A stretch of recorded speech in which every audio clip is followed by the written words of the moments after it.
evening. I'd like to thank all of you for coming tonight on behalf of the Federal Energy Regulatory Commission, or FERC, for our public scoping meeting for the Constitution Pipeline Project. I'm Kevin Bowman, and I'm the Deputy Project Manager for this project.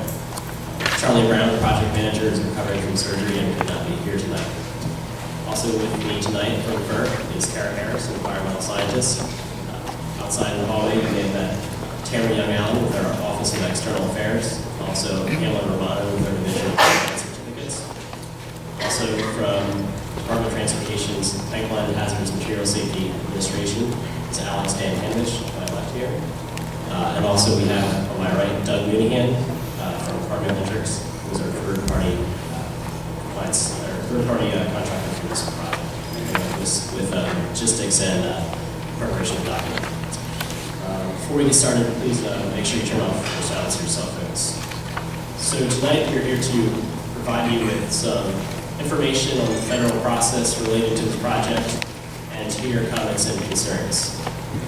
So fundamentally, this meeting is to provide you with an opportunity to give us your comments and tell us what additional environmental issues you'd like us to study in our analysis of the project. We've already received numerous comments concerning the project, including some suggestions. Thanks. Some suggestions for additional alternatives. And we've already requested some additional information from the applicant on those alternatives. We included these additional landowners on our mailing list, and we sent that out to landowners on our notice of intent that you may have received in the mail, and requested comments on the project and announced tonight's meeting. Your input on those alternatives is one of the things that we're hoping to hear tonight. So the FERC staff's environmental analysis will resolve the production of an environmental impact statement, or EIS. The FERC is the lead federal agency that's responsible for the National Environmental Policy Act, or NEPA, review of the Constitution Pipeline Project. It's also the lead agency for the preparation of the EIS. So the National Environmental Policy Act requires FERC to analyze the environmental impacts, consider alternatives, provide appropriate mitigation measures on proposed projects where necessary. So far, the Environmental Protection Agency, Department of Transportation, and New York State Department of Agriculture and Markets are currently cooperating agencies for this project. Additional federal, state, and local agencies with special expertise are welcome to cooperate as well throughout the process. I'd like to clarify a little bit more about the purpose of tonight's meeting, and that the proposed project is not conceived and is not being promoted by the FERC or any of the cooperating agencies. FERC solely reviews the application for the authority to build and operate interstate natural gas pipelines, and Constitution Pipeline is currently in the process of preparing an application to submit to the FERC. Once that application is submitted, our obligation is to review that application and prepare an environmental analysis of those impacts for this project. I'd also like to point out that FERC does not regulate local natural gas distribution pipelines or natural gas production facilities.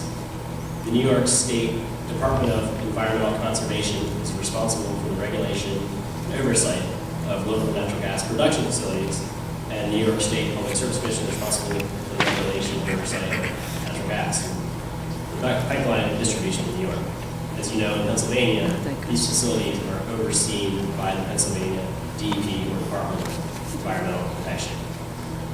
Although we recognize that you may have concerns over production and local distribution in Pennsylvania and New York, FERC has no regulatory authority over these activities.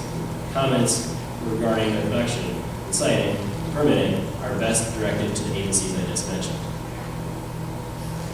Now, tonight's meeting is not a public hearing. We're not here to debate the proposal, and we're certainly not going to be making any determinations on its fate tonight. We're just here to listen to your comments and concerns so that we can consider them in our analysis. Now, pipeline proposals sometimes encounter objections. Some are general in nature, and some are based on potential environmental and safety impacts. Both categories are nonetheless important for FERC, but they're addressed in different ways. The general objections to the project are considered by the Commission's public convenience and necessity review, whereas the environmental and safety impacts are addressed by the FERC environmental staff in the environmental impact statement. And our notice of intent was issued on September 7th. We requested your comments and assigned a deadline of October 9th. However, the end of that scoping period is not the end of public involvement. We will continue to take your comments throughout the review of the project, but for us to adequately address your comments, analyze them, and research the issues, we ask that you try and get those to us as soon as possible. Well, I'm sure everybody can hear you in here, but I sure can't.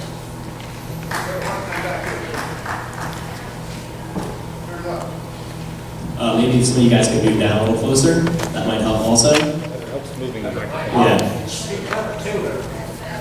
Great. Thank you. Just said that a couple minutes ago. I'll go back. For us to adequately address your comments and address them and research those issues, we ask that you try and get those to us as soon as possible. The speakers list was located outside at the back table, and we will use that list to identify those who wish to speak tonight. In addition to those verbal comments that were provided tonight, we also accept your written comments. If you have comments but don't wish to speak tonight, you may provide written comments on the comment forms at that table outside and drop those off with us tonight or mail them in at a later date. If you're mailing something in, please make sure it includes the project docket number, which is PF12-9, no spaces. Now, the Constitution Pipeline project is currently in our pre-filing process. That means as an application has not yet been filed with FERC. Consider the pre-filing process to be, amongst other things, an extension of our scoping process. The scoping process is a learning process where we educate ourselves about the project and the potential issues. During the scoping process, we're gathering information. 4 general sources that we're using right now are information provided by the applicant, input from other federal, state, and local agencies, and our own field work and research of different issues, and of course, information from the public. Now, once we gather the information developed during the scoping process, and the application is formally filed by the applicant, we will analyze it, and we will prepare a draft environmental impact statement that will be distributed for comments. There are 2 general ways that you can get a copy of the draft EIS. First of all, you can receive the notice of intent that we sent out. You're already on the mailing list, and you'll receive a copy of the draft. If you didn't get the notice of intent, make sure you're signed up on the mailing list, which was outside in the hallway. Make sure you give us your name and address, and you'll receive a copy of the draft. If you don't, you won't be able to get the copy, so make sure you do that if you want it. Also, the mail version of the EIS will be on a CD, so if you prefer to have a hard copy, let us know. Indicate that choice on the return mailer, or let us know outside in the table and hallway.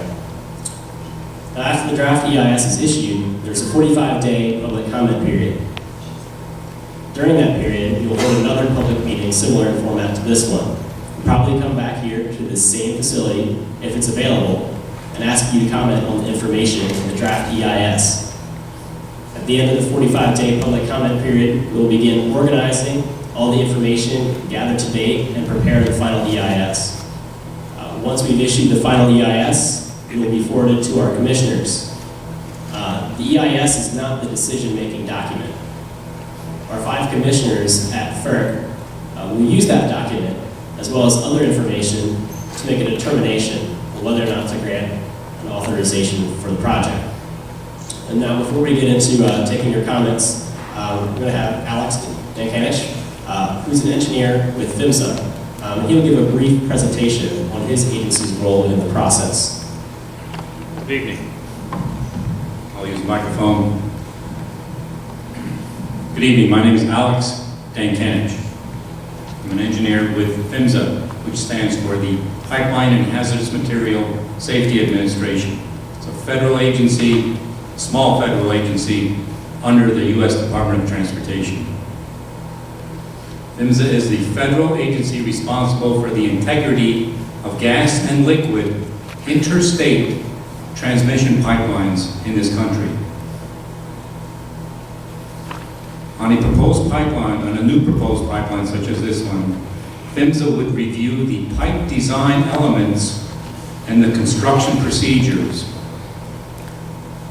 prior to allowing construction to begin. Once construction begins on the pipeline, such as this proposed one, PHMSA engineers such as myself, in conjunction with our state partners in New York and in Pennsylvania, would inspect the construction and all the construction-related procedures of an interstate, in this case, gas transmission pipeline. After the pipeline goes into service, PHMSA regularly reviews the operation and maintenance of the pipeline and all the related facilities and appurtenances connected to the pipeline. The maintenance of a pipeline, there's issues that involve operator qualification that the operator needs to perform, and the training of his maintenance personnel. The maintenance of all valves, all pressure control equipment related to the pipeline, leakage surveys, petroleum surveys are also reviewed by PHMSA on a regular basis. Again, once a pipeline is in service, PHMSA reviews the operation manuals that cover all aspects of the pipeline maintenance and operation of a line are also regularly reviewed. I'll be available if you have a specific issue or specific question, such as I heard somebody talking about pressure control and things like that. I'll be available after the meeting to answer directly one-on-one or in group questions. Thank you.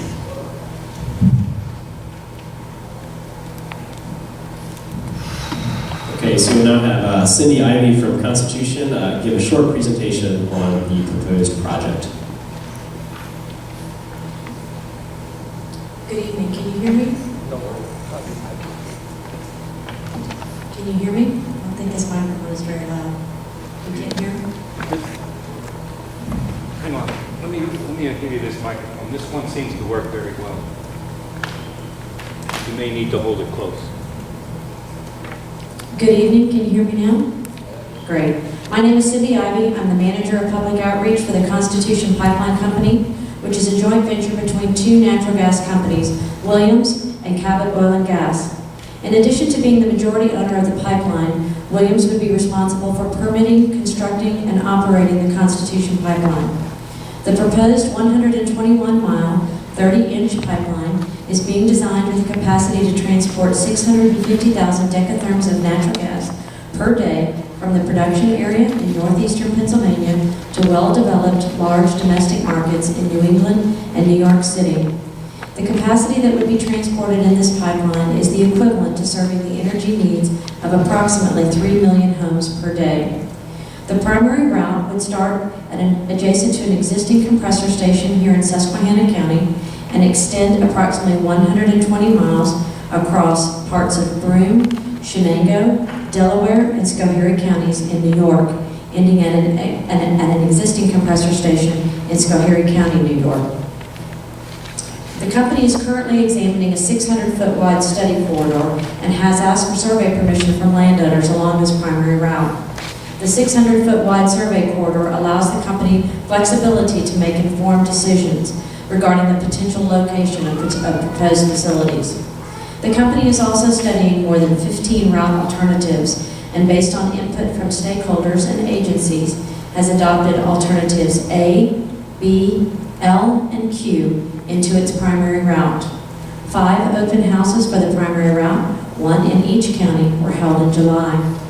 Along with the primary route and several variations, the company is studying an 80-plus mile major route alternative, referred to as alternate route M, which would route the pipeline closer to Interstate 88. The alternative was developed in response to numerous comments from stakeholders. The first 45 miles of this alternate would be the same as the primary route and would potentially affect a different set of landowners who are located closer to Interstate 88 in Shenango, Otsego, Delaware, and Schoharie counties in New York. This alternate would be approximately 127 miles and would terminate at the same location in Schoharie County as the primary route. 2 open houses for this alternate route M were held in the area on September 12th and 13th. In addition to the 121 miles of pipeline, The Constitution proposal also includes a new 32,000 horsepower compressor facility that would be located in Schoharie County, New York, 2 receipt metering stations in Susquehanna, Pennsylvania, and 2 delivery metering stations in Schoharie County, New York. Williams proposes to meet or exceed all federal regulations established by the Pipeline and Hazardous Materials Safety Administration for construction and operation of this project. We are developing an integrity maintenance plan that focuses on prevention first and foremost, followed by detection and mitigation. Since 2002, we have invested more than $1 billion in our existing pipelines on maintenance and integrity-related enhancements. The pipeline, compressor station, and meter stations are being designed with safety and security measures. A local full-time staff of highly trained individuals would operate, monitor, and maintain the pipeline and its facilities. In addition, the pipeline would be remotely monitored 24 hours a day, 7 days a week from Williams Central Gas Control in Houston. Constitution entered the pre-filing process in April of 2012 and filed first drafts of Resource Report 1, which covers the scope of the project, and Resource Report 10, which gives an overview of the company's alternatives analysis in May 2012. We plan to file additional drafts of all required resource reports 1 through 12 in November, followed by the filing of our formal 7C application in early 2013. Should the project receive approval, the company is targeting a March 31st, 2015 in-service date.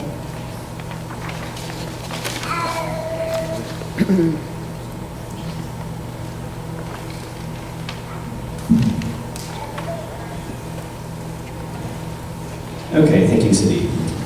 This meeting is being recorded by a transcription service, so all of your comments will be accurately transcribed and placed into the public record. For the benefit of all in attendance and for the accuracy of the transcript, when your name is called, please come up and step to the podium and clearly state your name and affiliation, if any. You might spell your name to the court reporter to ensure accuracy if any misspelling is likely. We have, how many speakers do we have? We have 9 speakers signed up, and I will trade microphones with you guys.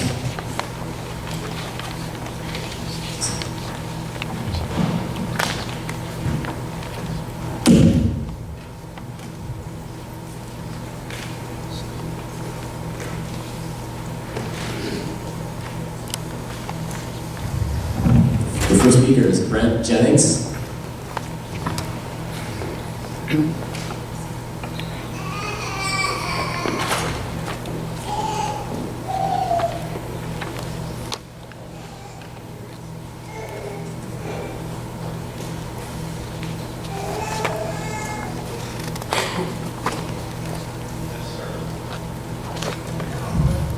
Okay. All right, I'm a councilman. I'm Brett Jennings, counselor for Great Bend Borough, also one of the directors for the Halsted Great Bend Joint Sewer Authority. Some of my issues, compression stations. Recently, Williams has had some issues with 2 of their stations. One on Dunbar Road for the laser pipeline, where it was expelling gas and a lightning storm ignited it. Units from Vestal, New York, the other side of Broome County, were called in due to specific equipment. The Springville compression station explosion. From the report sent to DEP on April 7th, 2012, it looks like they had an incident where proper lockout tagout procedures were not followed. And the DEP asked them to hold operations on the site, yet within, I believe, 24 hours, Williams ignored that and started operations again. There's also an issue that I know of where Secret Service people have questioned litigants against Cabot for setting explosives on that. I don't know if they made unfounded claims just to intimidate a litigant against Cabot.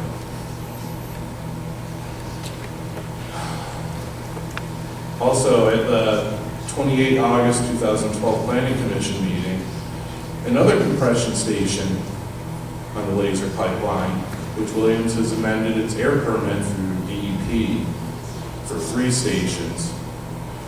At the Planning Commission meeting, they intend to build this building now for 5 units. What is the intent? Do they want it to get it permitted as a minor, knowing they're building it for 5 compression stations? That's another issue to circumvent the permitting process. Boring pipelines. The laser pipeline was bored under the Susquehanna River to the west, and then to the east under Route 11 and I-81 near Orchard Road in Great Township. Both of these directional drilling operations cause a change in water quality in many wells in the valley and on the hillside where they drill. They said it was bentonite, yet there's another issue, there's other stuff in it. Some of these water wells also discharge into the sewer collection system for the Halsted Great Bend Joint Sewer Authority. I don't take too kindly having stuff put into my sewer plant that could affect the biological process. And if enough stuff is put into it, we may have to get a new permit due to a different waste stream. And this brings up another issue. This pipeline will be bored near the water wells for New Milford Municipal Authority that supplies water to New Milford Borough. These water wells and the discharges of effluent to our sewer plant through their collection system and passed on to ours represents close to 1/3 of our discharge of effluent.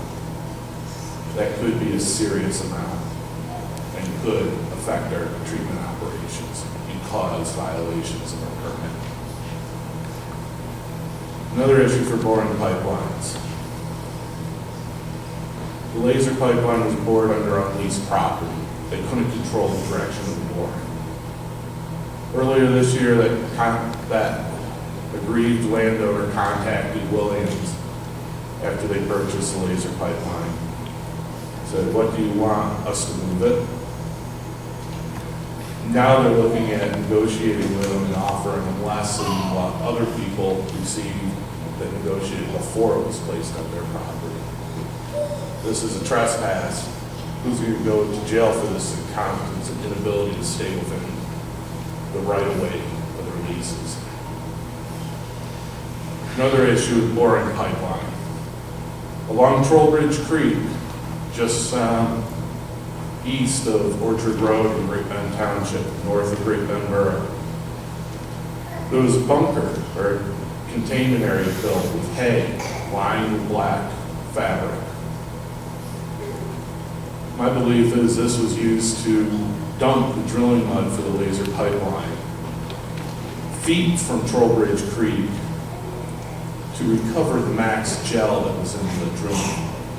Another bunker was found on the Stevens property in Silver Lake Township, where they had multiple blowouts, or as they call it, incidental return to the surface in a high quality stream. Then there's the issue with Cabot. This is another pattern. In November 2009, they signed an agreement, or a consent order agreement. On April 15th, they signed another one. There was 2 letters posted by Cabot over this. But on page 5 of that modification to consent order and agreement that was signed on April 15th, order, number 2 findings on page 5. Cabot agrees that the findings in paragraphs A through S above are true and correct. In any matter or proceeding violating or involving Cabot in the department, Cabot shall not challenge the accuracy or validity of these findings. On page 13, there was a statement where enacting where they would follow, I believe it's Title 18 PCS, Section 4904, which is unsworn falsifications to authorities. That can be up to a 2-year term. This one is for that he's authorized to sign. I'm not sure, it would be up to a DA or whoever at DEP to figure out what he would be charged with. But it was signed by Dan O'Dingy, CEO of Cabot, and the attorney for Cabot. And that could be a mandatory $1,000 fine, and depending if he wasn't authorized to sign for Cabot, it's 1 year in jail. But the other part, on page 5, I don't know if that's worth 2 years in jail. Letter dated 28 September 2010. This letter was publicly put in the Transcript Independent, which are local papers in this county, and then the daily papers in Binghamton and Scranton. In that letter, Cabot does not believe it caused these conditions and intends to fight these allegations through its scientific findings. This statement violates the part on page 5 of the modified consent order agreement from April. And then on the letter directly to the Secretary of Department of Environmental Protection, under extraordinary duress and pursuant to your demand, Cabot was handed and compelled to sign what you declare to be a new non-negotiable consent order agreement. That includes emissions, which you knew Cabot did not agree, and ordered plugging of wells that you knew were not necessary. I see this as a flagrant violation of the authority of the Department of Environmental Protection by the corporation and by the CEO personally. I see it as a pattern of action of these companies. And if this is done, are they going to modify it after? Is it at this time? Is it whatever goes down to a piece of paper, I do environmental assessments. Haslock would qualify. At this time, it's a very good choice of words.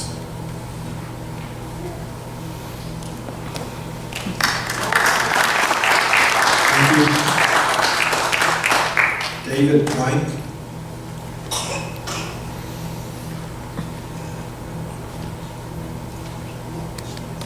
If I could ask that the speakers use that microphone when they come up, so we can hear better. That's the loudspeaker. Oh, is it? David Plank.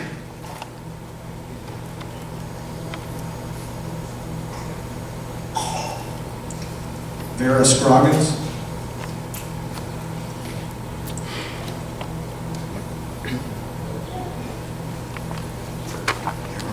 I know.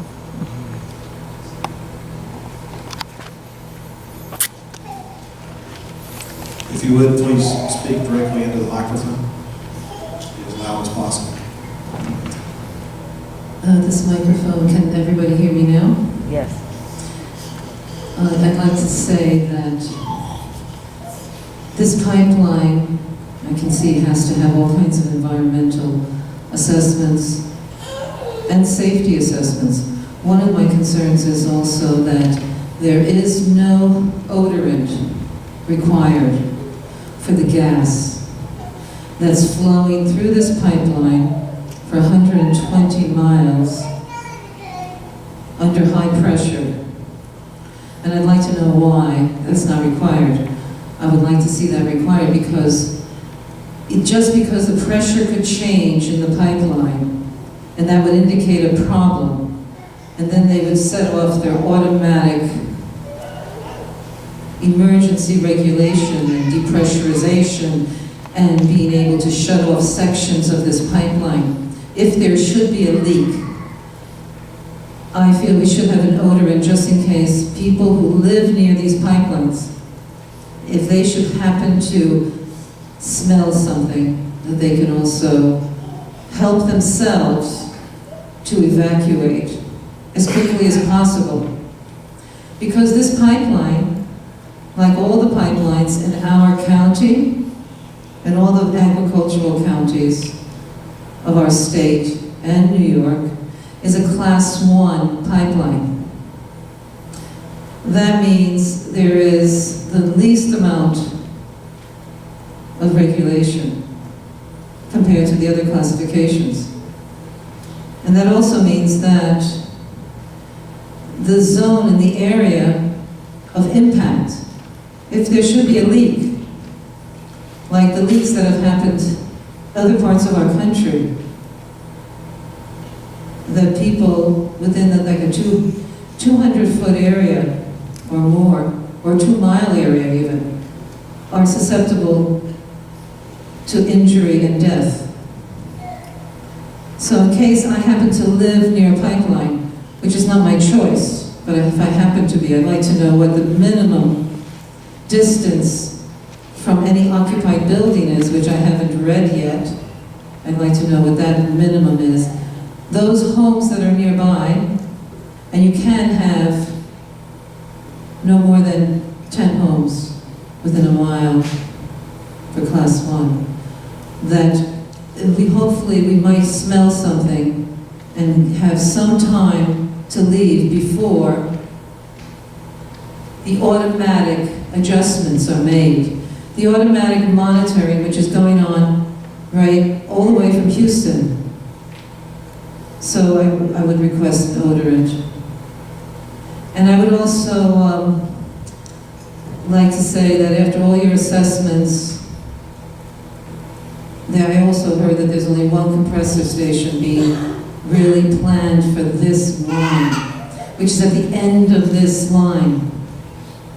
And I find that hard to accept and believe that 120 miles of pipeline, high-pressure pipeline, requires only one compressor station, and it has 2 compressors in the Susquehanna County. And from what I understand, they're not counting the compressor station being built right now in Brooklyn, Pennsylvania, on Turnpike Road, that has, I believe, 2 or 3 compressors permitted for it. They're not counting that one. They're saying that it's not directly connected into that compressor station, that there is a metering and regulation station in between that compressor station, the Central Williams compressor station. There'll be a lateral pipeline of some kind from the compressor station to the metering and regulation station. And then that pipeline goes into the Constitution line. So it's not directly connected. So somehow it's not being directly considered as part of the Constitution line. I'd like to ask for reevaluation of that you can consider that compressor station in Brooklyn be considered part of this Constitution line. And that if it's 120 miles, that there'll probably be more compressor stations along the line. Can you make Williams sign any kind of an affidavit that they must promise they will not put any more compressor stations along that line? Can that be done? Because if they claim right now that they don't need more, I will find that hard to believe. Because I was an intervener on the laser pipeline, and they promised us off the record several times, the representatives of laser, that there would be no compressor stations along that line. We asked them several times. We didn't ask them to put it in writing, which was a mistake. I asked you to have them put it in writing, sign it. Those who are representing this company to sign it.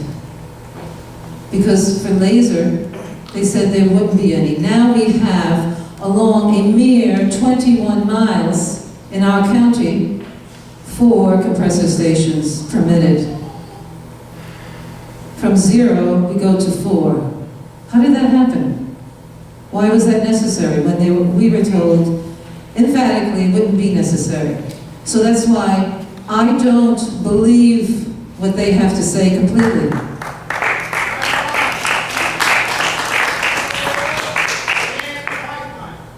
How can I believe them after what they've done? Another pipeline company, just like a year and a half or 2 years ago. They couldn't even stand by their word then. Why should I believe them now? So I'm asking that something needs to be done about that. Something seriously needs to be done about it. Because if you have 120 miles of pipeline, and the way it looks right now with laser is every 4 miles is a compressor station of at least 2 compressors. That means 4 into 120. What do we get? 30? So we might have 30 compressor stations of at least 2 compressors along that line. That could be possible. I don't want to see that happen because compressor stations emit tons of toxic materials.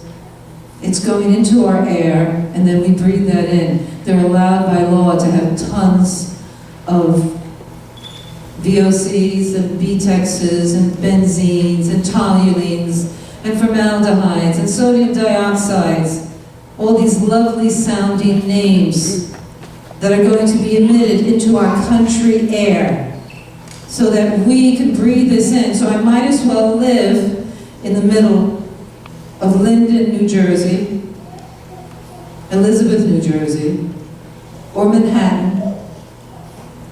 Why should I live here then? I might as well go back where I came from, which was New Jersey and Nassau County, Long Island, where the air was anything but as clean as what it's been here.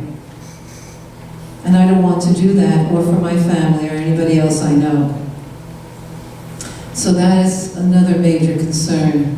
Maybe we might have 30 compressor stations where they're telling us right now, 1, which they're not even counting the central compressor station in Brooklyn. So this is a very serious issue.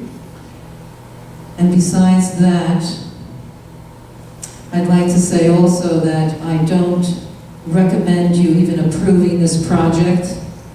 Why do we need it? The other study that would be needed is, do we need this? We have a glut of gas in this country.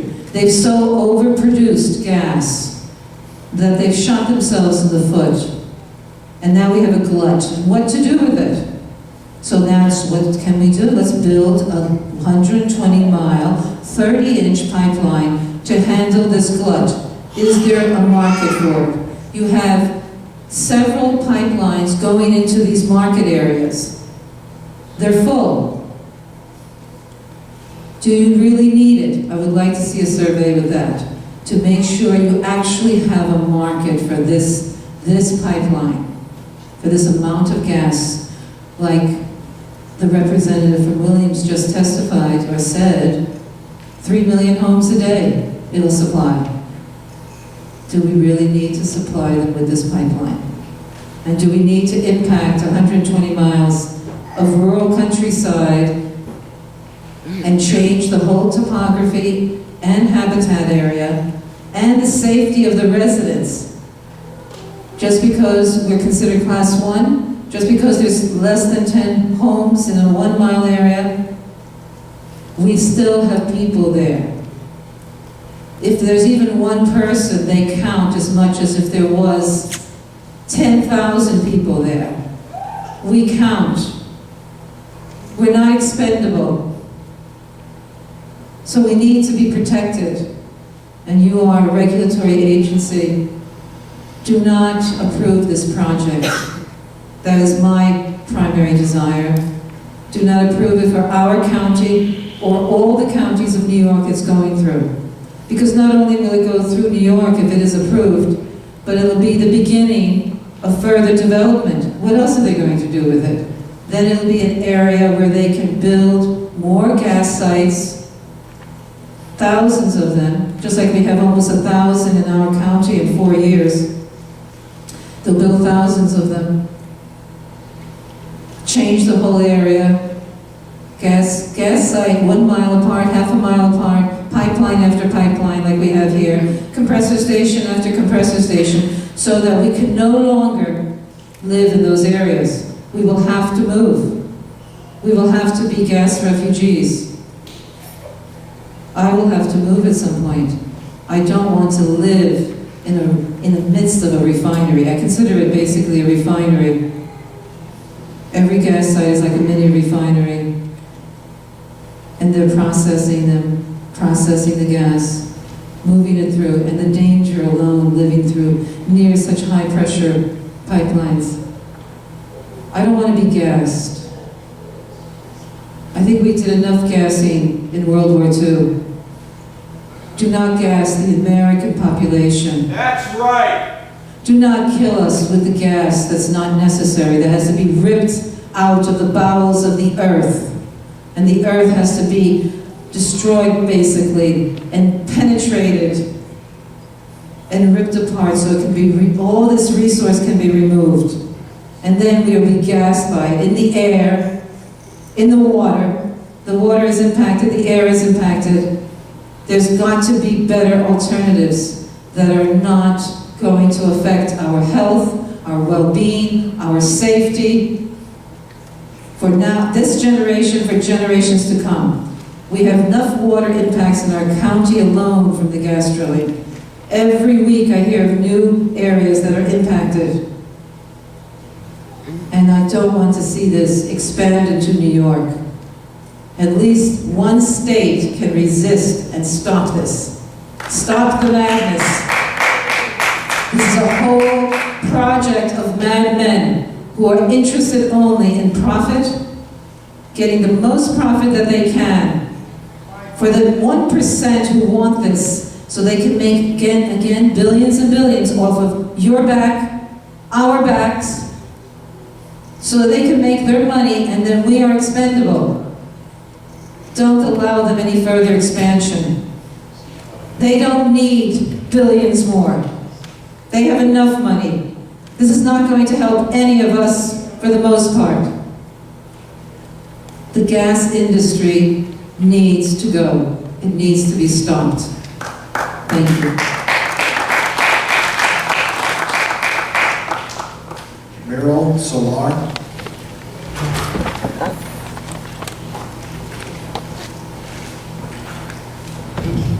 No voice. Hello? Is this close enough? Can everyone hear me? Barely? How's this? Okay. With each new well pad, compressor station, dehydration facility, and pipeline, we leave more indelible and detrimental impressions on our communities. And I think it's time we stop to consider the cumulative effects here. And for each new planned facility, we have to ask, is this one really necessary? Here are 4 facts. 1, several high-pressure interstate pipelines are already in place to transport gas across Pennsylvania to U.S. markets, including New York, New Jersey, and Connecticut. And today, 98.5% of U.S. natural gas consumption needs are already being met by North American supplies. Fact 2. The industry is now constructing a vast network of smaller, lower-pressure intrastate pipelines, or gathering lines, throughout Pennsylvania's Marcellus region. And since wells are being drilled everywhere, more gathering lines are not far behind. Fact 3. The industry has worked very hard to promote their activities as the way to reduce our dependence on foreign oil. And when questioned, they deny that the gas may actually be sold to the highest offshore bidder to maximize their profits. Fact 4. The combination of, and the haste in developing our shale gas, and the fact that our current needs are already being met, have created a glut of gas which is demonstrated by drastically reduced prices. It's simple supply and demand. Consuming more will only result as our entire infrastructure is reworked, requiring huge investments of time, money, and the cooperation of industry, government, and our citizens, and this can take decades. Although these facts may seem disjointed and unrelated to the issue at hand, they lead me to a burning question and a request for you. My question is, what exactly is the justification for this additional transmission line and new route? If it's simply to move the gas to market, then why can't we use the existing transmission lines? Do we really need to tear up more land and disrupt more communities with dangerous, maximum pressure pipelines just because we can? Are the existing lines already at or close to maximum capacity? Maybe. But since we are apparently producing more gas today than we consume, we seem to have the time to figure out how our existing lines or routes can be used or expanded and avoid impacting new areas. Or maybe it's to transport the gas closer to port cities and sell and ship out to the highest bidder, and not for our own energy security after all. But if this is the case, then I am certain that the majority of our patriotic residents would not have been so willing to jump on this bandwagon and sacrifice their communities and quality of life in the first place. Now you might be thinking that how the gas is used after transmission is not really your problem, right? And goes far beyond the scope of your role in authorizing a route. But I'd have to say that in order for our government to approve the use of eminent domain, further clear-cutting our forests, and subjecting more rural but residential areas to significant risk from highly explosive but minimally regulated pipelines, there really needs to be a factual and publicly beneficial justification. And that does not include maximizing profits for private industry. Now my request is that those living along the proposed routes, any of whom may be subjected to the powers of eminent domain or impacted in some way, are provided access to the results of a comprehensive justification study for building this new transmission line and route in the first place, and are given the time to review and provide feedback before any final approval is granted.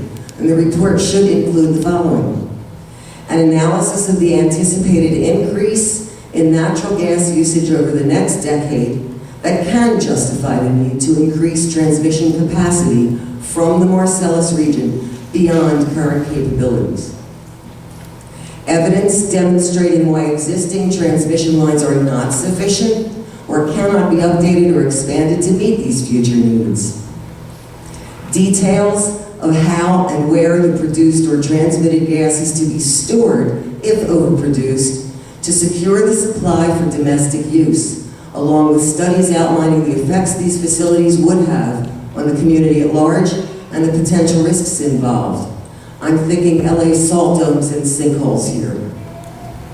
And if it is determined that existing transmission pipelines cannot be modified to handle an increase in production, but the increased transmission capacity is necessary, then we need a detailed explanation of why entirely new routes are needed rather than running additional lines along existing routes, eliminating the need to impact currently undisturbed communities.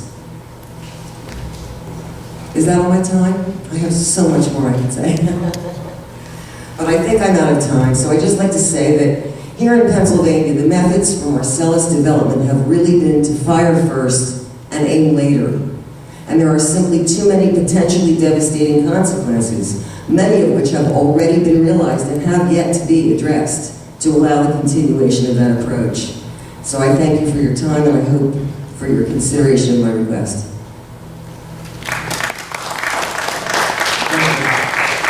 Joseph Asaro.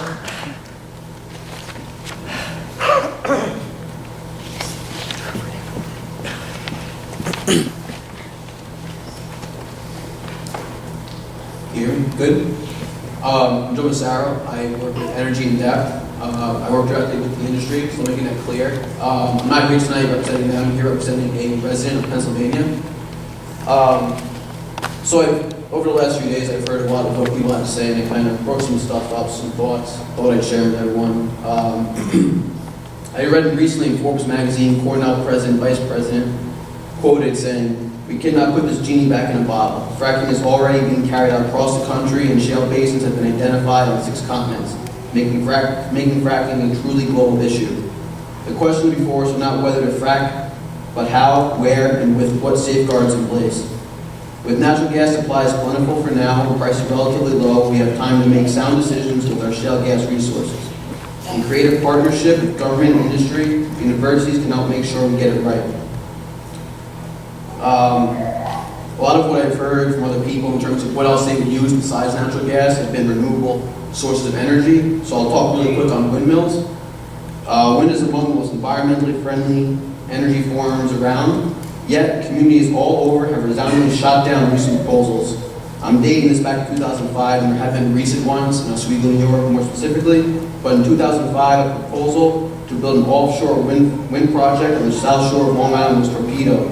The project was opposed by nearly 1,000 Long Islanders who likened the windmills, which would have been constructed very far out in the Atlantic Ocean, to visual pollution. And windmills have their own problems in terms of functionality as well, but I won't get into that here. Solar energy. We all believe solar energy is another viable source to meet our energy needs. We all worry about pollutants in the atmosphere, right? During the production of solar panels, nitrogen, trifluoride, NF3 is produced in high volumes and is about 17,000 times more potent a greenhouse gas than carbon dioxide.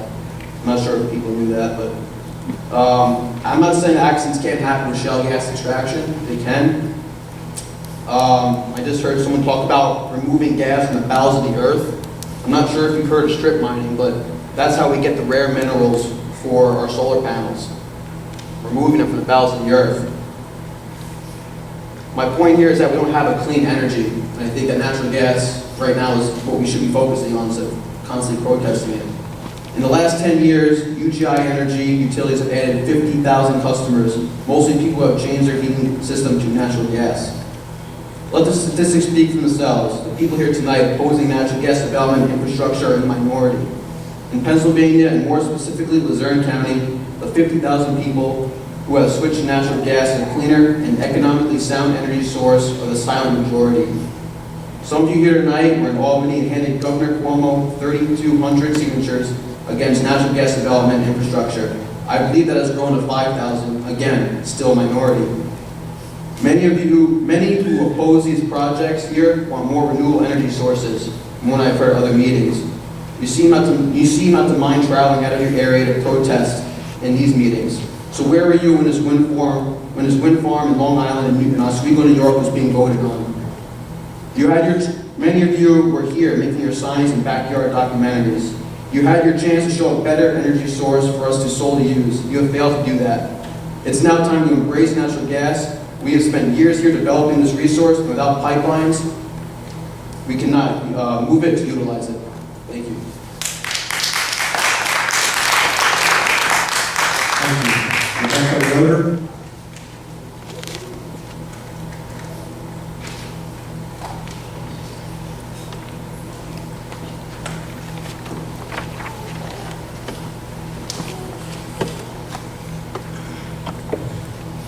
Thank you very much for giving us all the opportunity to speak. Federal regulations do require this public purpose open hearing for the proposed Williams Cabot Constitution Pipeline, a massive 121-mile, 30-inch high-pressure pipeline to gather natural gas from the heart of Susquehanna County and deliver it to domestic and arguably global markets. If this transmission line is to transport natural gas to lucrative global markets, FERC should not approve this for public utility status and eminent domain. Williams is paying for these scoping hearings held in affected communities. That's regulation. Scoping hearings should be held in both New York counties of Delaware and Otsego, as this pipeline may have massive impacts in these communities. I asked FERC to include the Williams Central Compressor Station on Turnpike Road, Brooklyn Township, as part of the Constitution Pipeline project. As stated by Williams in its PADEP air quality permit, they admit that it's part of this project. you should include it in the project application. This compressor station would be the first at the beginning of this massive transmission line. The current FERC application, excluding the Williamstown compressor, avoids doing any FERC-required studies on noise, air, cultural, and socioeconomic pipeline impacts. This is classic segmentation. And I might add, I live a mile down the road from this 54-acre site where the compressor station, Williamstown compressor station, is almost completed. I asked for a cumulative impact study of induced development along the Constitution corridor, increased shale extraction due to existing pipeline compressor infrastructure and resulting air and water impacts, increased commercial development attracted a cheap source of natural gas, cumulative aggregate air impacts, drinking water and watershed impacts from projected induced development, cumulative public health impact study for air, water, stress from increased industrialization and commercialization along the Constitution corridor, and a projected impact on property value, ease of obtaining homeowner insurance, and increased need for access to health care due to cumulative public health risks from at least air pollution. I asked for a study on drinking water as pipeline installation in this county and other states has frequently impacted drinking water sources. Springs from simple laying of pipeline have been impacted. Drilled water wells, 200 feet plus, with casings, have been impacted from directional drilling, and residents in our county have lost their drinking water from pipeline installation. I asked for a study of directional drill mud blowouts, inadvertent return to surface, that's what industry calls it, which occur frequently and impact our streams, creeks, watersheds, and the Susquehanna River cumulatively. Require air dispersion studies for all the realistically projected compressors and well pads and fugitive emissions, analyze radon and VOC fugitive emissions from the pipeline and its gathering lines and all associated well pads.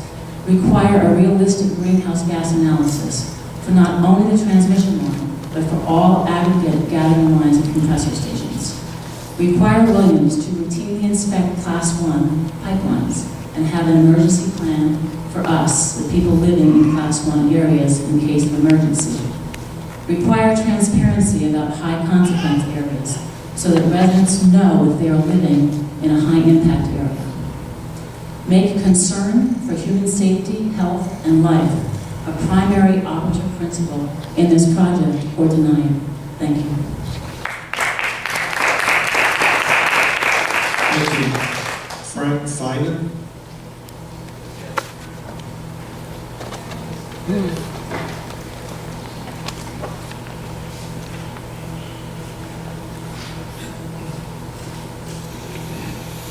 Well, I'm going to be the comic relief here tonight. What I have here is a 20-pound imaginary propane tank, the type that's commonly used on barbecue grills. I do not bring in a real one because of the danger involved. I'm sure that the authorities have recognized that and stopped it at the door. Essentially, it's not much more than a section of pipe filled with gas, closed at both ends, with a pressure of under 200 pounds per square inch. Why can this be looked upon as a threat when it's clearly visible, tested, and in the hands of a competent human being? A being has a soul, a conscience, is aware of right and wrong. Yet a corporation that is no more than an imaginary person, when there's no soul or conscience, and clearly does not distinguish right from wrong, is permitted to wind up such large tanks under much larger pressure, 1,000 pounds or more, end to end, and bury them through populated areas. If there is an accident with these pipes, we have all seen the results. It will burn more than the burgers on your grill. I am not the brightest person on earth. In fact, I consider myself as being quite simple, and at times even somewhat stupid. But I have the smarts to spot something stupider than myself. It takes one to know one, they say. What Williams is proposing is stupid and dangerous. And if something goes wrong, human people will die, not imaginary ones. Williams is an imaginary entity, but with superpowers. Powers that dwarf those of real people, and these powers have one objective, and that is to do whatever it takes to make money, even if it means exporting the product overseas. Exporting is where the profit is. This pipeline has nothing to do with meeting our energy needs or national security. It's about money, period. Now, for me to go on, I need to clear up two definitions. The first one is the word day, D-A-Y. It can mean part of the day that the sun shines, or the entire 24 hours. The word is used both ways, and both are acceptable. The other word is fracking. It can mean just the process of breaking up the shale under hydraulic pressure, or that plus everything that is needed to support it, including clearing the pads, hauling the water, mining for silica, drilling the wells, and building pipelines. Williams is in the fracking business, along with other multinational and omni-power corporations that show no allegiance to any nation, or for that matter, humans in general. They're trying to keep a stranglehold on energy distribution of the planet. The energy corporations are interested in hanging on to antiquated, if not ancient, types of ancient energy production, all of which revolve around burning something. We can do better. I believe our Creator has given us all the energy we need: the sun, the wind, tides, geothermal, and much more that has not been discovered yet. Clean water and clean air are also gifts that were given freely to us. Fracking is destroying these. If natural gas is a gift, why was it buried a mile down and under our water table? Humans know the difference between love and rape. Apparently corporations do not. What Williams wants to do is based on the lust of power, not the welfare of the people. It is wrong, it should not be permitted. And to the regulators, forget you were taught what you were taught. Think for yourselves. The Creator made your mind and gave you the gift of free will. Trust it and use it. I just did. Thank you. Oliver Clifford.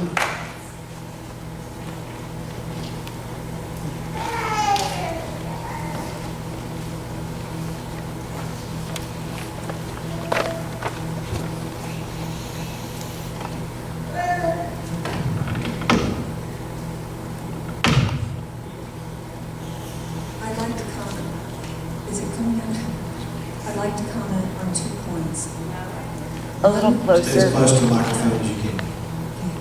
I'd like to comment on 2 points. One is the necessity for this pipeline. The other is the quality of the regulations in place, should it be approved.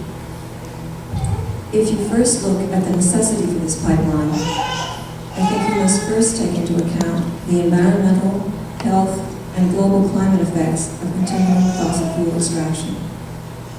Of course, we need our own independent energy source for all the obvious reasons: jobs, the economy, the military overseas, protecting our interests.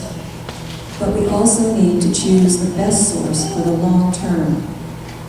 It is commonly agreed that renewables are that best choice. Gas, being cleaner to burn, has been touted as an option for the bridge to clean renewables. But it has been proven worse than coal in its extraction and production, to say nothing of the human effects caused by the environmental damage. This is where you come in, if energy planning is within your powers. If gas is to be a short-term bridge, then the alternative interstate pipeline routes should be considered as a preference to a new one, which will cause extensive environmental, societal, and personal economic damage, and detriment to the existing economies that are based on the natural features of the land in our areas. If this pipeline is built, it will encourage gas drilling in New York State, which is hotly contested by residents who will be ill affected.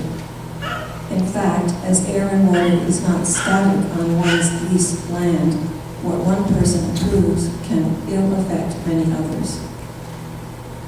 So this is not just New York State, this spreads to other states. The reality is the advantages are oil and gas industry profit rather than the good long-term jobs for a sustainable economy that respects the planet.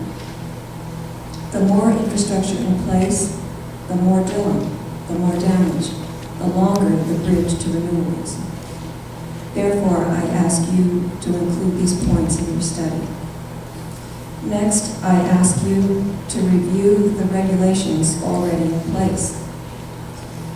It has been our experience in Pennsylvania that even though our state made some improvements in the oil and gas laws, they are still not adequate to protect human health.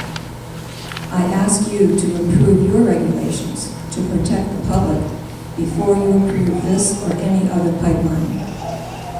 We in middle-class areas have virtually no protection at all. This is unconscionable. Our lives are worth just as much as those living closer together. Because my residence and farm buildings rest on shallow bedrock, I am at risk of substantial damage from this industrial construction. A compressor station with a regulated distance from me or my family would be intolerable. The noise allowed is intolerable, and the reduction in air quality allowed is sickening. We have clean, fresh, healthy air and water here. Just because it is allowed a maximum of toxins on the regulatory books is not acceptable to us who have to endure the change for industry profit. Because my children depend on our organic family farm, the quality of our air and water are critical. Just at a time when U.S. citizens, in fact people all over the globe, are turning to locally grown fresh food for their family's health, we are faced with risks of contamination government should and must prevent. So again, I ask you to study your regulations and correct the flaws in emissions so that all citizens, no matter what the population density is, are protected from all these contingencies. I thank you, and I have a PS. Cost to industry should not be a factor in this matter. In a capitalistic economic system, if industry causes prices to fall because they themselves have created a glut in the market, their profit losses should not be used as a bargaining chip to maintain regulations lax on health protection. Thank you. Thank you. Howard Hill.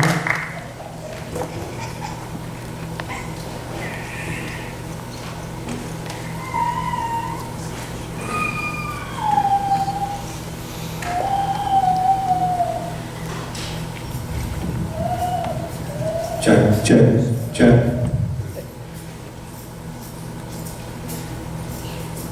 Howard Hannum, Hannum. I am a small farm owner as well as a tax-paying landowner from Delaware County, New York. First of all, I'd like to voice my displeasure with the FERC.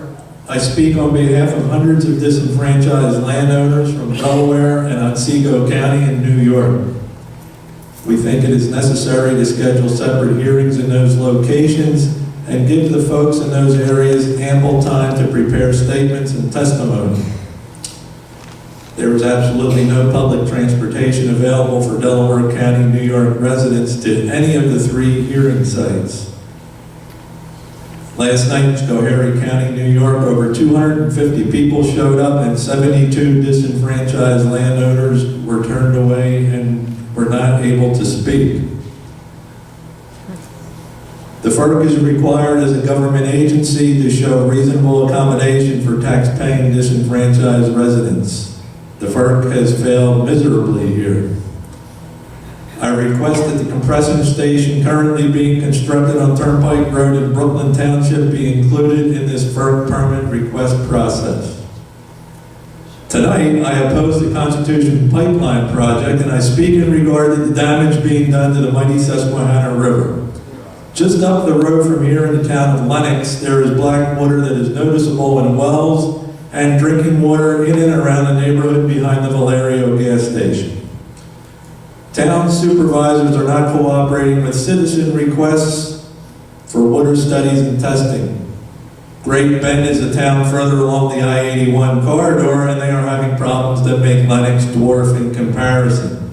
Great Bend's town supervisors are aware of their problem, and they are aware that the Susquehanna River continues for 13 more miles toward the city of Binghamton and their water intake. With calls and requests put into the DEP water quality for black water, as well as DEP oil and gas, and Halstead Great Bend Joint Sewer Authority, the requests are falling on deaf ears. The concern is with the Great Bend Water Sewer Authority. The treatment plant cannot handle the black water and its contents, and the city of nearly 50,000 New Yorkers and their drinking water is merely 13 miles away. Noted journalist Buck Quigley of the Buffalo Art Voice has been working a story on this issue and has piqued the interest of Binghamton's mayor, who will be bringing a team of experts to Great Bend in a matter of days. Mr. Quigley goes on to describe the river in the PA, New York area as a river that flows both south in some parts and north in others. Tributaries like Painted Post throughout Tioga County, New York, feed the river, as do tributaries in Bradford County, Pennsylvania. You may ask how all of this ties into what we are doing here tonight, and I will try to answer that. Williams Partners and its affiliates and subsidiaries have a very long list of accidents in regard to leaks and blowouts, inadvertent returns to surface, explosions, and most notably, failure to comply with regulation. Cabot Oil and Gas is an affiliate or partner, if you will, and has a long list of EPA and DEP fines and failures. Laser is a company owned by Williams and is responsible for numerous accidents and fines and failures throughout Bradford and Susquehanna counties of Pennsylvania, and more importantly, just miles from the Binghamton drinking water. The Mill Creek spill 3 years ago, the spills in Silver Lake Township, Laurel Lake, another laser site, and Lathrop, Manning's, Hadlicks, which are Cabot accident sites, and Cabot is a partner in the project we speak to tonight. With a history of denial after denial and non-compliance and failure to follow EPA emergency SOP, the solution is not so simple. We, the concerned residents of New York, offer as an alternative the use of existing lines already in place along the northern parts of Pennsylvania, which will easily and expeditiously carry the Susquehanna, Pennsylvania product to New York City and Boston markets. There is already in existence a current New York line which also carries the product to those same markets. Those aforementioned lines in Pennsylvania and New York are not fully subscribed, and we see no reason to add another line now. Williams Partners is planning to permit for a 121-mile open access 30-inch pipeline from Susquehanna County, PA to Schoharie County, New York, and they are proposing a series of different routes, all of which will cross the Susquehanna River in multiple places and will be laid within a matter of feet from the river in other stretches throughout New York. I'd like to request from the FERC an independent and not an industry test, full comprehensive study of the background of Williams Partners, including midstream and laser, and include any and all subsidiaries and affiliates, as well as operating partners such as Chief and Cabot and Talisman. And I'd like a complete look at the accident records of the last 3 years in Pennsylvania drilling operations, which include pipelines and gathering lines. Also included should be well pad and compressor station accidents, and I'd like to request a special focus on repeat offenders and the offenses and the rectified results. Evaporating and storage ponds need to be included in the study with emphasis on those ponds that washed away during Hurricanes Irene and Lee of 2011. Fines and failures of each company and their affiliates should also be included. I would also like to request from the FERC a cumulative environmental impact assessment on the effects this project will have on the Susquehanna River along the entire 121-mile line to Schoharie, New York. I'd like the study to include future speculation and drilling processes which would affect the river, including pipelines and gathering lines and the construction of each.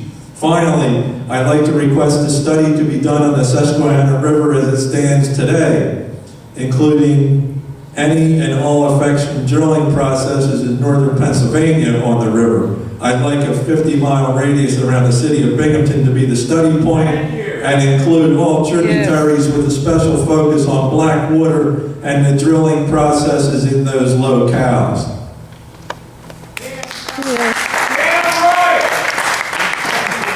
Thank you. Christina Turchik.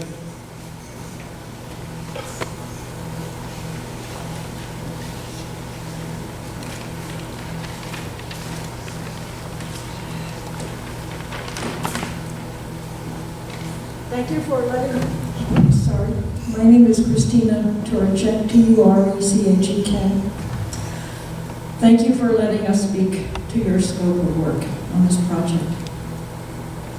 Our family owns about 65 beautiful acres in Lawrence, Otsego County, New York. But I grew up in Pennsylvania. It's partly why I'm here.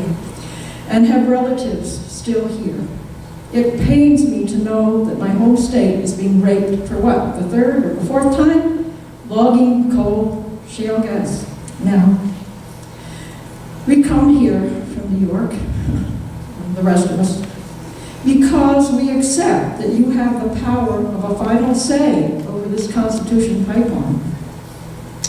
But I would like to speak to two issues that are beyond your purview, because they need to be brought forth and examined closely.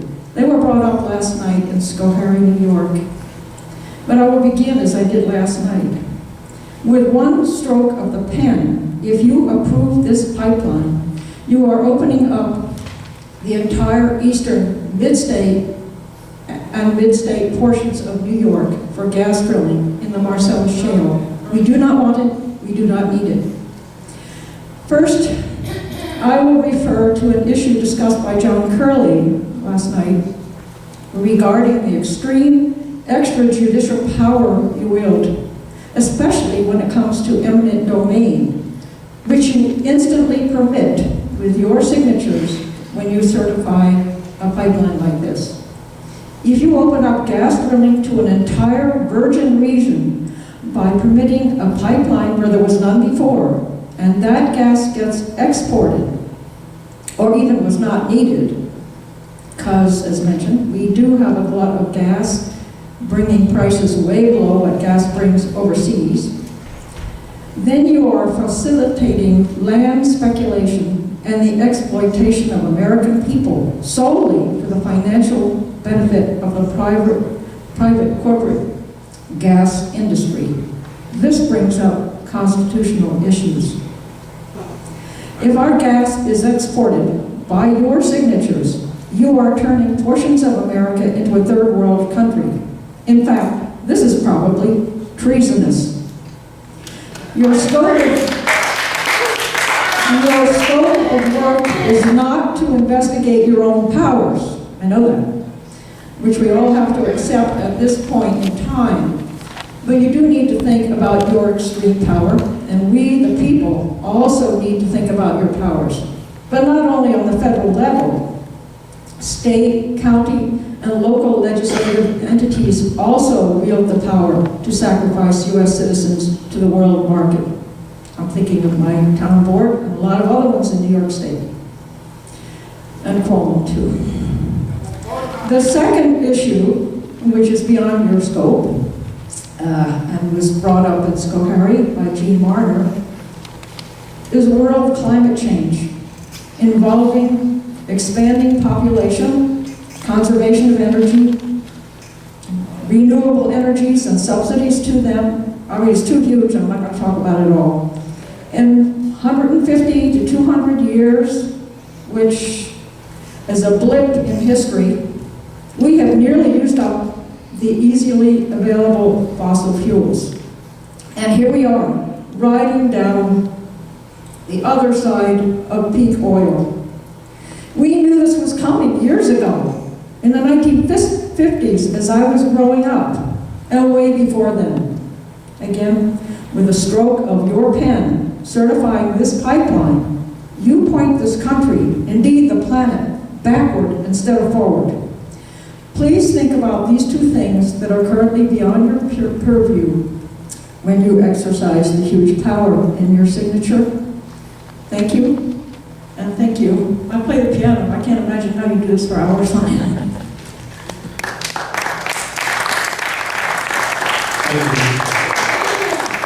Etofario Bevilacqua.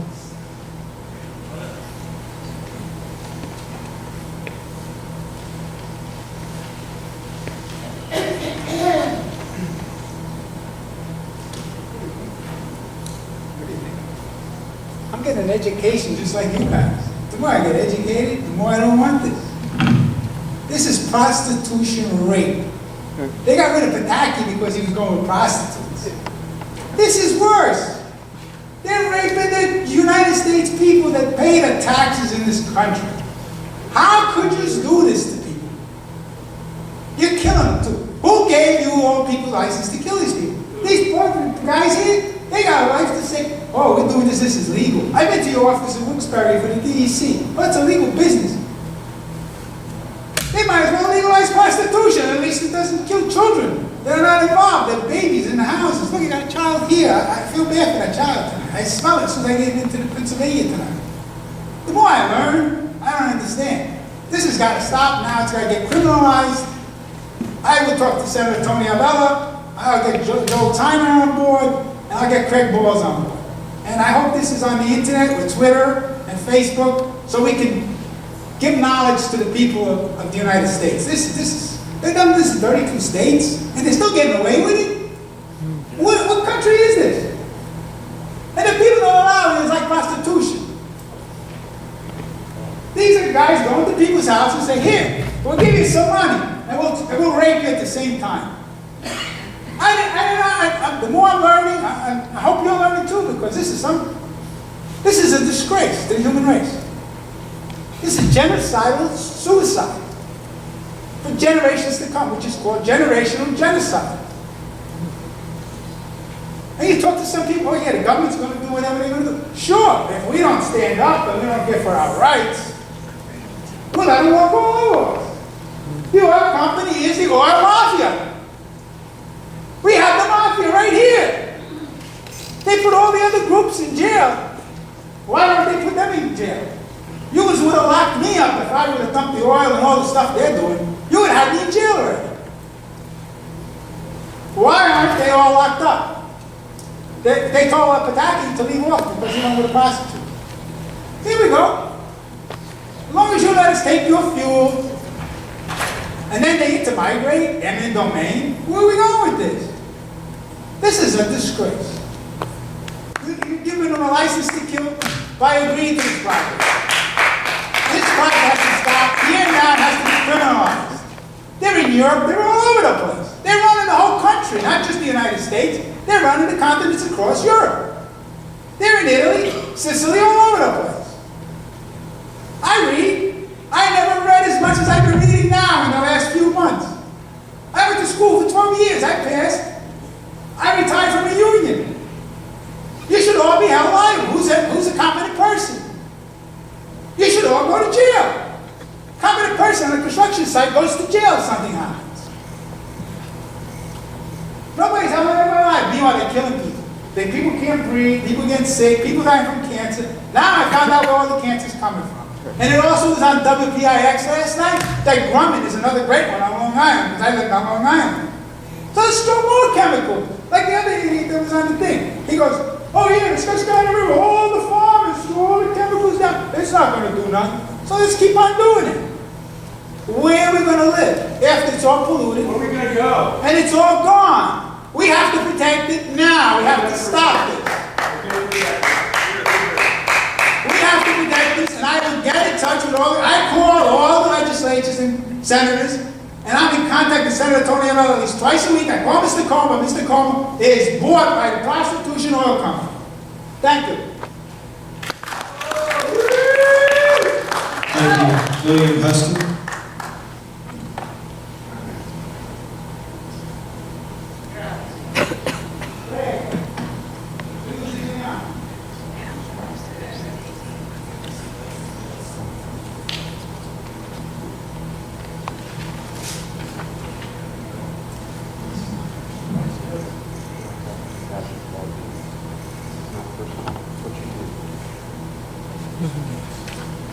Thank you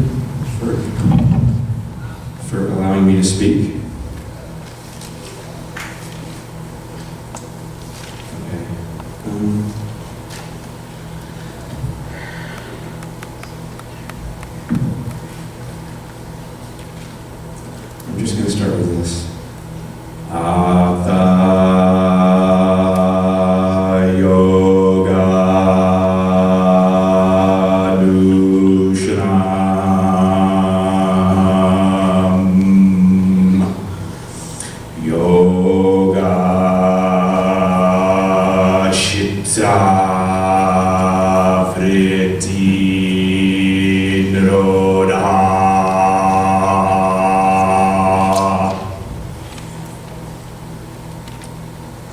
greatest interest, first two. So, the great Buck Quigley that you heard about previously, the person that told him about this data was me. And I was a little inappropriate after, because it was after the event was over. I tried to tell you a little bit, and the stenographer had already packed up. So I'm sorry about that, but this is really important to me. So I hope you can pay close attention to this matter. So I work with a group called Shale Shock Media. It's all volunteer. I don't get paid, not a dime. Sometimes people will buy me dinner after an event like this for videotaping and putting it on the internet. People are grateful for the work that I do. But I don't get paid. And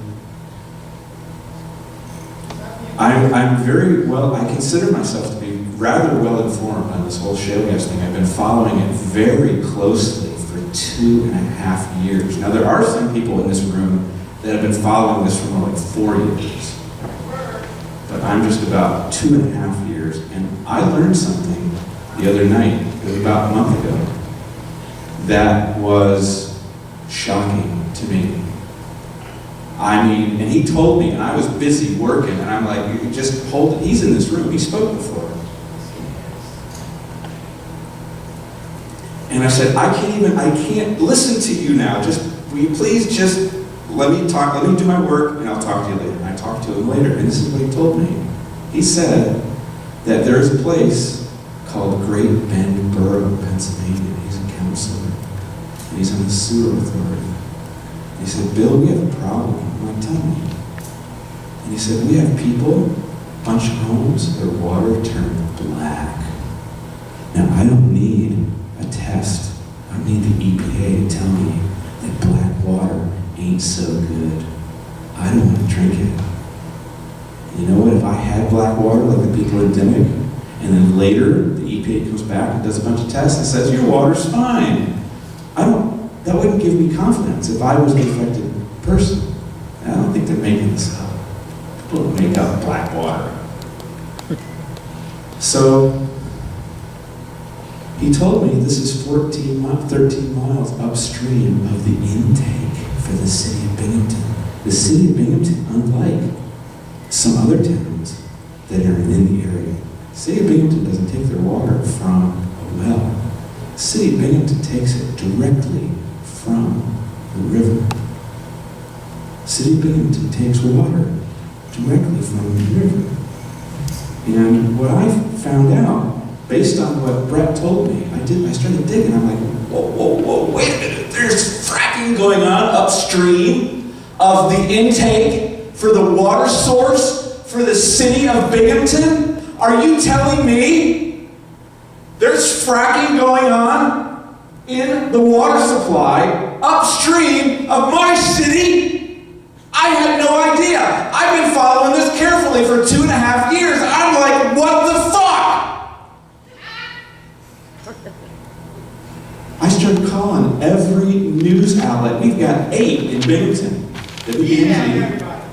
WBNG, WYNN, WSKG, WICZ, WIVT, Press and Sun Bulletin, WHRW, and I forgot one. We have 8. It took them a month. One of them finally reported this story 2 days ago. People in New York have no idea their water supply has been fracked for 4 years. People in New York have no idea from Binghamton to Johnson City. I don't have my list. I can tell you from I know the map. Binghamton, Johnson City, Vestal, Endicott, Appalachian, Owego, Horseheads, Elmira, Painted Post, Chemung, Union, Waverly, Corning, The worst spot is actually Waverly. I think we're still analyzing this data because amazingly, nobody's asked this question apparently before me. Or maybe some people know this and they just kept mum about it, like the mainstream media. So we're still analyzing the data, but listen to this very carefully. What we are about to do in New York, we are going to assert police power authority over what goes on in our headwaters. That means we are going to cross state lines into Pennsylvania and we're going to stop that shit. We're already late. We didn't stop. My daughter lives in Binghamton. So people have been, excuse me, may I speak please? Thank you. I really like what you have to say, Frank, but please. Pete, sorry. That's all right. I know. This is killing us. Speaker after speaker have been telling you this. Are you getting the message? I have a video. I don't know if you can comment back to me, but I'm just curious. When is the last day of comment period? Is it in October? October sometime? October 9th. Great. Okay, as part of my testimony, I'm going to include a little movie, a little video. I almost am done. Let me describe the video to you. So the question is, how many in volume or weight, how many what's the volume of toxic chemicals that has been introduced into the headwaters of my drinking water? How many toxic chemicals? Okay, that was the question that I asked. And it took me a while. I found the answer. It's 8,500 tons. In 4 years, 8,500 tons. If this glass is my headwaters, my drinking glass, I'm sorry. Yes, 8,500 tons of toxic chemicals have been dumped into my drinking water in the past 4 years. We're going to stop it. We're going to stop pipelines. We're going to stop permits. We're going to stop fracking, drilling, exploring, surveying. We're going to stop every last bit. It's going to start in New York and then it's going to come to Pennsylvania. This is something that FERC, since you have interstate jurisdiction over this matter, we are asking for your support. We don't want this to be an adversarial relationship. We would love it if you would help us protect ourselves. This is an attack on our lives.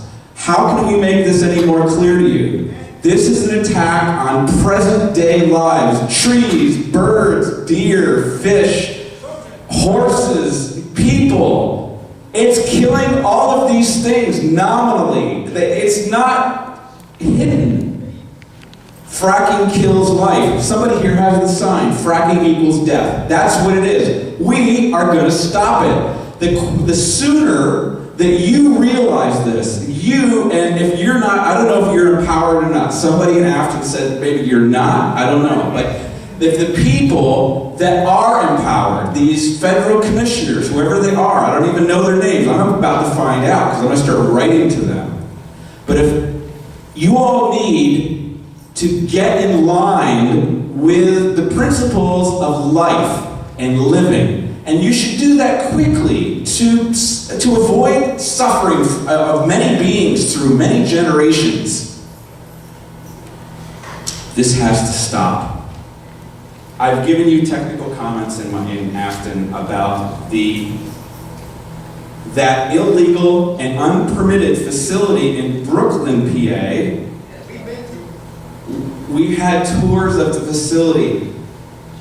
DP5 permit. What is that? For an evaporator? They got to build up. How big is it? How many acres? 54.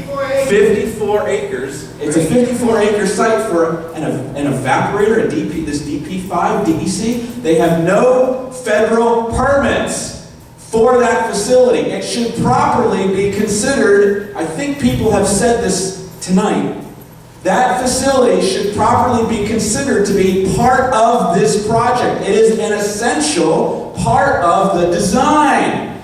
It's fraud to submit plans for a 121-mile, 30-inch high-pressure pipeline without an initial compressor. It's fraud. There's no other word for it. You have to stop them now. Cease and desist all activity, including Williams Central Station in Brooklyn, PA. Cease and desist. That's what we're telling you. We are asserting local sovereignty. So if you can get in line with that, help us out. We'd really appreciate it. But we're going to put our bodies down, and we're going to stop this shit, because it's killing us. Thank you.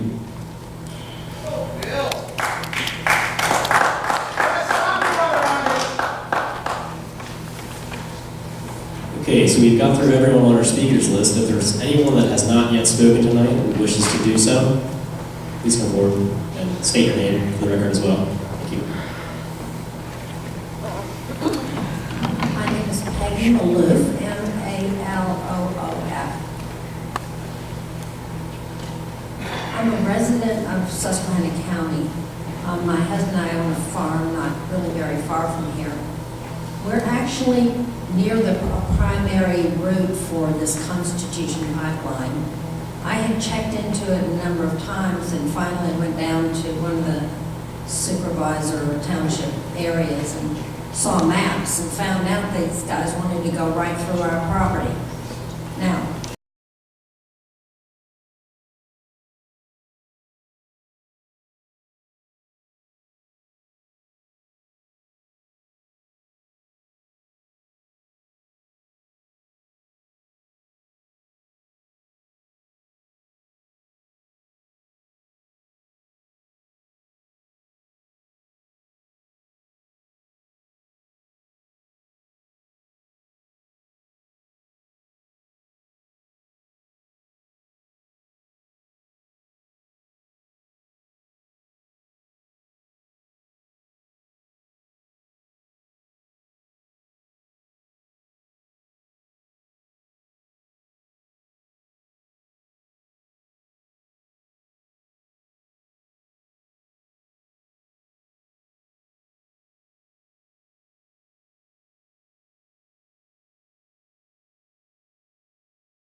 something homes there, and then there are a few very close by.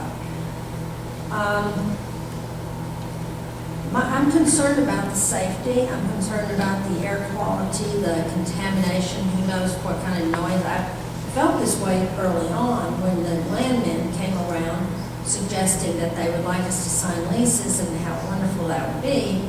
And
and some of them left the area.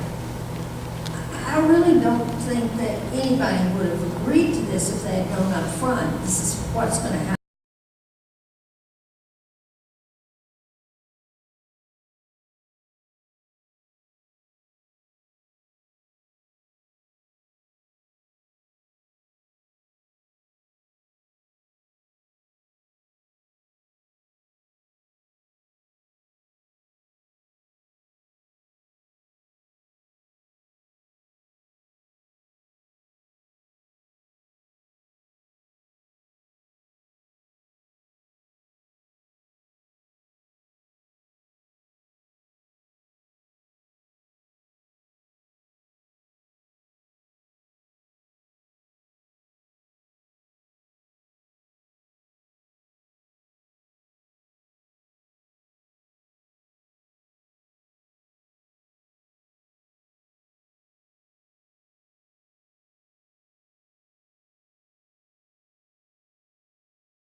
Community.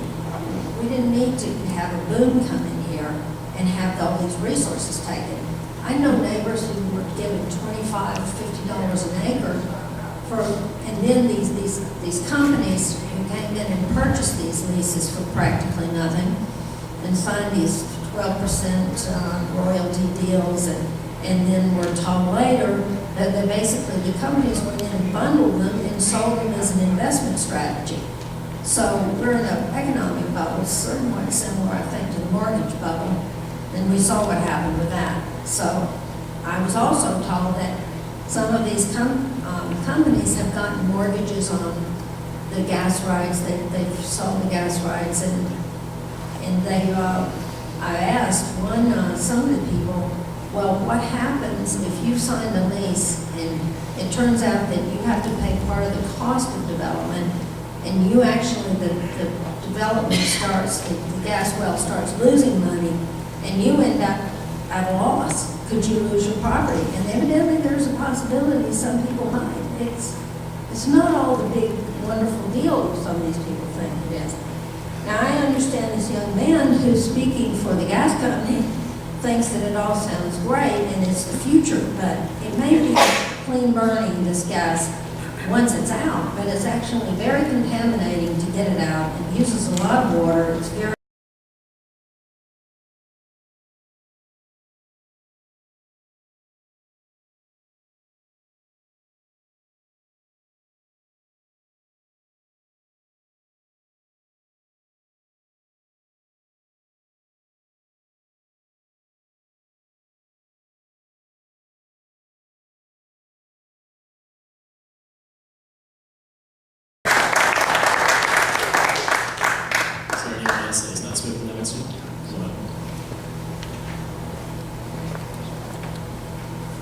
Robert Curley, K-E-R-L-E-Y. I'm a resident of Susquehanna County.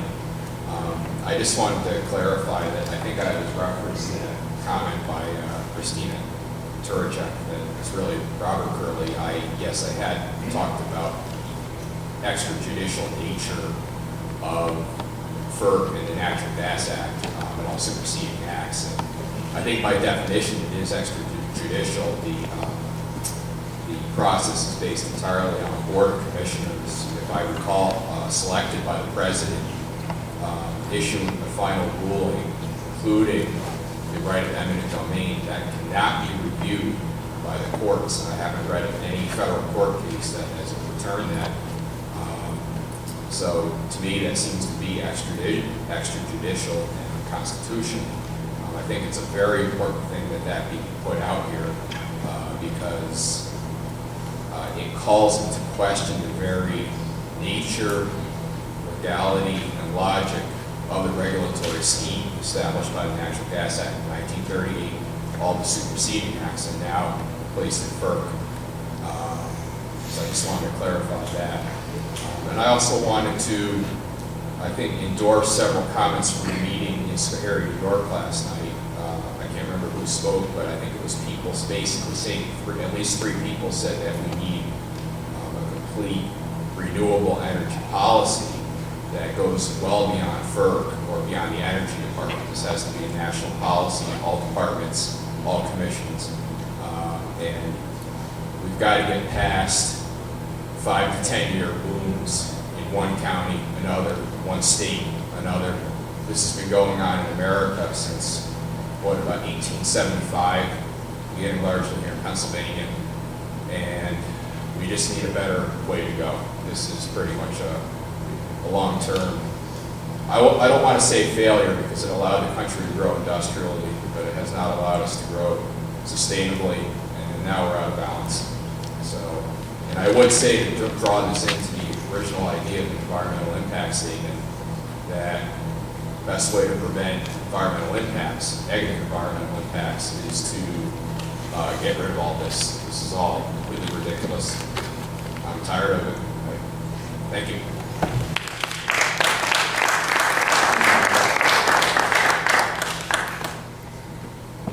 My name is Joanne Fiorito, that's Joannefio,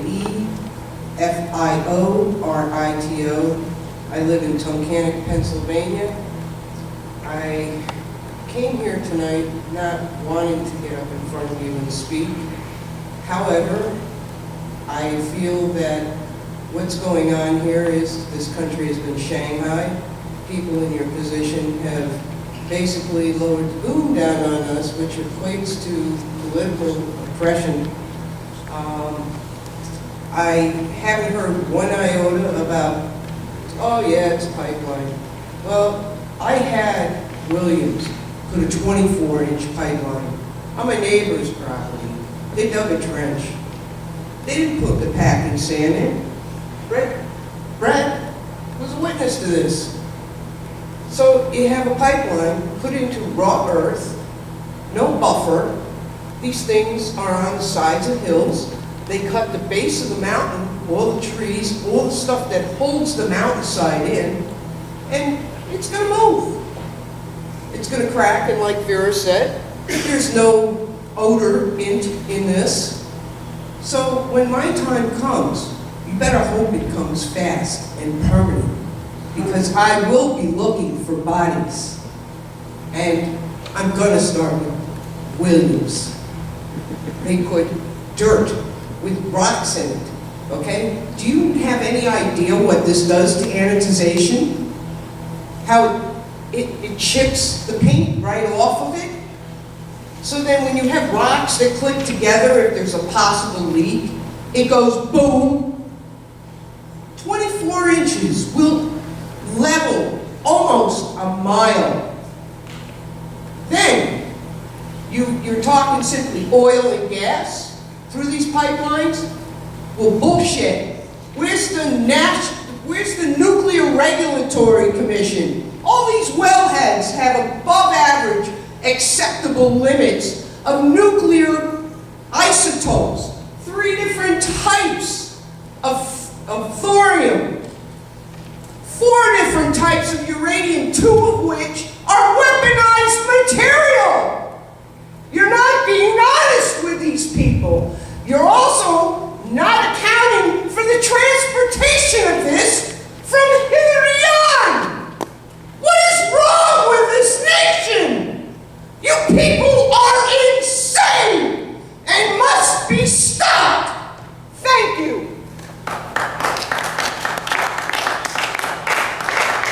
Anyone else? Fed up with this bullshit.